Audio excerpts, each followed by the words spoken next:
नमस्कार। आइए सबसे पहले बात करता हूँ आपकी कनिष्ठा उंगली के बारे में।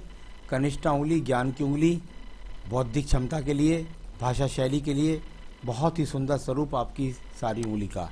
तो कुल मिलाकर के किसी भी प्रकार से अगर मैं देखता हूँ तो भाषा शैली में कमी नहीं, याददाश्त में कोई कमी नहीं, और साथ ही साथ अच्छे गुण जो होने चाहिए सब आपके पास है।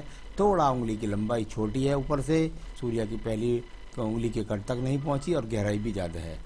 ये जब चीज़ें होती हैं जीवन के अंदर तो ये आपको जो सही समय पर सही निर्णय लेने की क्षमता होती है उसमें व्यक्ति गलत डिसीजन लेता है। तो यहाँ इन बातों से भविष्य में भी आपको बचना है, अपनी निर्णायक क्षमता को मजबूत बनाना है। उसके लिए हम उपाय बता देंगे आपको। आइए बात करते हैं इसके लिए आपकी बात हम सूर्य की उंगली की। यशमान सम्मान प्राप्त करने के लिए एक सामान्य सी उंगली, यहाँ पर किसी प्रकार के बहुत कोई तरक्की के चांस नहीं, किसी प्रकार की कोई उन्नति के योग नहीं, किसी प्रकार के कोई प्रमोशन के योग नहीं, तो साथ ही साथ कोई बड़े रोग के संकेत भी नहीं है। तो ये अपने आप में सामान्य सी उंगली यहाँ पर है, आपका कोई वर्चस्व अपना सम्मान यहाँ पर नहीं है। आइए बात करता हूँ मैं शनि की उंगली के बारे में। शनि की उंगली, और अगर आपकी ब्लू इंक में होती तो हल्के हल्के स्क्रैचेस होते सेकंड पर्वत पर, जो वर्तमान में आपकी आर्थिक स्थिति की तंगी को दर्शाने वाली स्थिति को दर्शाते हैं। कुल मिलाकर अपने माता पिता से बहुत प्रेम करती है, भाई बहनों का सहयोग मिलता है। इस प्रकार की यहाँ पर शनि की उंगली और सूर्य की उंगली में कोई गैप नहीं है, इसलिए वो अच्छी बात है। अब बात करता हूँ मैं आपकी बृहस्पति की उंगली के बारे में। बृहस्पति की उंगली, और जब मैं बृहस्पति की उंगली को देखता हूँ तो यहाँ पर बृहस्पति की उंगली पर, क्योंकि इंक नहीं थी, फिर भी यहाँ हल्का सा ये देखिए ये बना हुआ है। ये वो चीज़ है जिसके कारण व्यक्ति का पति आदमी हो या औरत हो, उसका पति पत्नी के बीच में संबंधों में खटाव रहती है। तो ये एक चिन्ह यहाँ पर मिला है, और संतान सुख तो यहाँ पर ठीक ठाक है, साथ ही साथ अच्छा भगवान भक्ति भी है। आइए बात करता हूँ मैं सीधा बुद्ध पर्व के बारे में। बुद्ध का पर्व जाना जाता है आपकी बौद्धिक क्षमता के लिए, वहीं आपके पास जाना जाता है कि वर्तमान में आपके पास धन के कैसे आगमन रहेंगे, और साथ ही साथ संतान के सुख से हो। आप स्वयं देखेंगे तो यहाँ कोई भी रेखा खड़ी नहीं है, पर्वत भी सामान्य सा है। यहाँ पर अगर देखें तो पर्वत भी सामान्य सा है, और यहाँ राइट हैंड में तो एक बहुत गहरी रेखा निकल कर बुद्ध पर्वत के साथ, मैंने हमेशा कहा यदि इस रेखा की लंबाई जाकर के और आगे ज़्यादा बढ़ जाती है तो विवाह देरी से होता है। यहाँ पर इसने एक तरह से दो स्वरूप बना रखे हैं आपकी रेखा ने।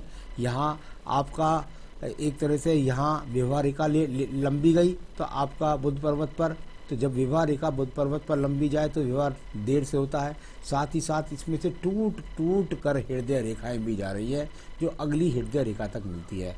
यहाँ नीचे भी एक डबल हृदय रेखा है। ये डबल हृदय रेखा जो होती है ये बहुत पवित्र रेखा होती है, यानी मन के अंदर दूसरे के प्रति बहुत प्रेम भरा होता है, मन से बहुत सरल स्वच्छ होते हैं, और किसी भी बात को आप स्पष्ट रूप से कह देते हैं, उसको दूसरा आदमी सही तरीके से नहीं ले पाता। तो ये सब चीज़ें, और हृदय रेखा टूटी हो तो पति के साथ वैचारिक मतभेद भी रहते हैं। ये काफ़ी लंबे समय तक ये सब कुछ रहने वाला है आपके जीवन में। आप मन से बहुत पवित्र हैं, विवाह आपका देरी से हुआ इस बात के संकेत, और यहाँ पर धन के आगमन कहीं अच्छे नजर नहीं आए अभी। अब बात करता हूँ मैं यहाँ पर आपके सीधा सूर्य के पर्व की। सूर्य के पर्व पर दोनों तरफ एक मछली का सा चिन्ह आपको नजर आएगा। अगर आप देखते हैं तो दोनों हाथ में, लेफ्ट में भी और राइट में भी ये मछली का, लेकिन यह अपने आप में पूरक नहीं है। यानी पूरक का मतलब ये था जब बिल्कुल स्पष्ट से बने, टूट कर ना बने तो उसका लाभ शुरू हो जाता है, लेकिन ऐसा नहीं है कि इसका लाभ आपको जीवन में नहीं मिलेगा। निश्चित रूप से आपके जीवन में आगे जब आप बढ़ेंगी और जॉब के लिए जाएंगी तो वहाँ पर आपको सम्मान मिलना शुरू हो जाएगा, और ये अच्छा खासा संकेत यहाँ पर है। अब बात करता हूँ मैं इसके बाद में सीधा शनि के पर्व की।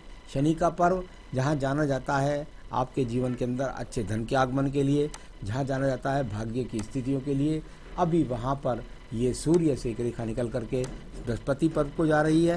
यानी आपको भाग दौड़ करनी होगी, तब जाकर के आपके जीवन के अंदर आपका भाग्य उदय होगा। तो यहाँ काफ़ी भाग दौड़ दर्शा रहा है, लेकिन ऐसी बात नहीं है कि भाग से आप कुछ भी नहीं अर्जन कर सकें। अगर आप चाहें तो किसी भी फील्ड में जाएंगी तो आप धन के आगमन प्राप्त कर सकती हैं।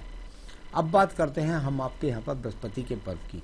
बृहस्पति का पर्व कुछ ऊपर एक्स जैसी रेखाएं, कुछ नीचे डॉटेड रेखाएं, कुछ इसमें राहु रेखाएं, यानी बृहस्पति के पर्व को काफ़ी कुछ दूषित कर रही हैं ये रेखाएं। यानी कुल मिलाकर के अगर देखें तो सामान्य रूप से यहाँ पर स्थिति दर्शाती हैं आपकी ये रेखाएं, जो आपको संसाधन काफ़ी देर से दिलाएंगे आपके जीवन में।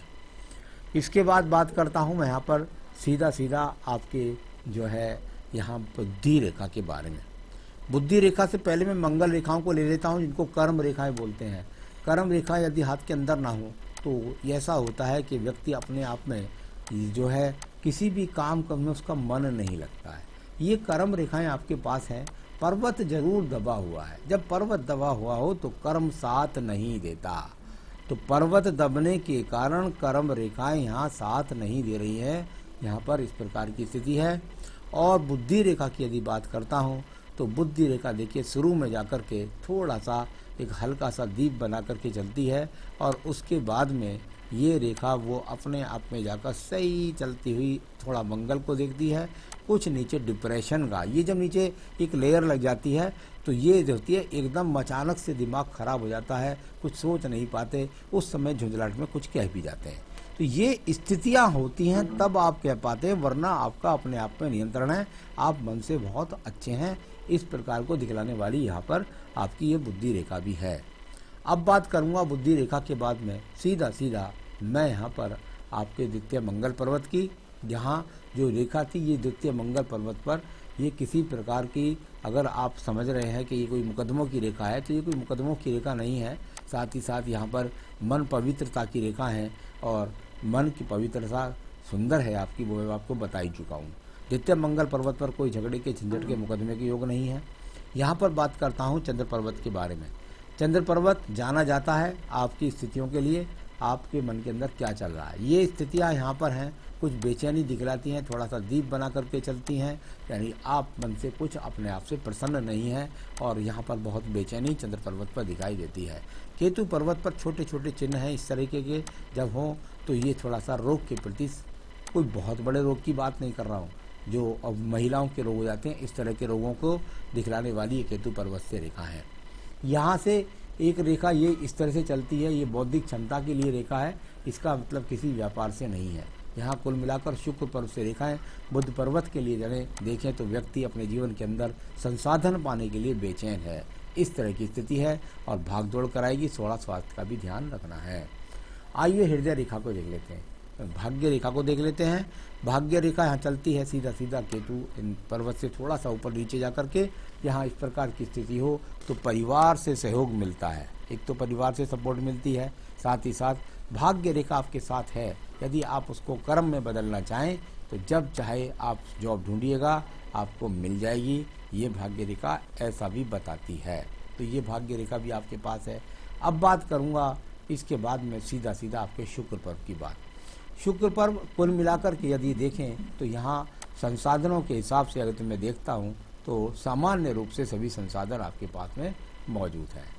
अब बात हो गई आपकी यहाँ पर सीधा सीधा आयु रेखा के बारे में। आयु रेखा कुछ मोटे रूप में है, यानी कि जब मोटे रूप में आयु रेखा होती है तो जीवन के अंदर संघर्ष ज़्यादा होता है। साथ ही साथ इसमें से एक शाखा निकल कर के जाके मिल जाती है आपकी यहाँ भाग्य रेखा में। इसका मतलब यहाँ आयु रेखा को इसने प्रमाणित किया और नीचे जाकर ये रेखा पहुँच गई सीधा सीधा लगभग 77-78 वर्ष। तो आयु रेखा इतनी। अब बात हो गई शुक्र पर्व के बारे में भी। संतान रेखाओं की बात करें तो संतान रेखाएं भी आपके हाथ के अंदर है, तो वो 2 ही चमक रही हैं मुझे तो अभी तक, तो संतान रेखाएं भी हैं। तो कुल मिलाकर के सारा हाथ का प्रारूप तो मैंने ये पढ़ा है। और जहाँ तक वैवाहिक जीवन का सवाल है, मुझे कहीं तलाक तो नहीं दिखाई दिया। मणिबंध पर भी छोटे छोटे दीप बने हुए हैं। थोड़ा सा रोग का, तो आपको रोग के प्रति आपको सावधानी रखनी है। सामान्य से संसाधनों को दिखलाने वाला मणिपर्व है। तो ये तो हुआ आपके हाथ का सारा प्रारूप, और आपके सभी सवालों को मैंने यहाँ से भी नोट कर लिया है, और जन्मपत्री के द्वारा भी आपको और सटीकता से हम बता देंगे। हाँ, ये बात जरूर है, कहीं मुझे अभी तक तलाक का योग तो नज़र नहीं आया। हाँ, पति के साथ थोड़ा वैचारिक मतभेद हाथ के अंदर जरूर नज़र आए।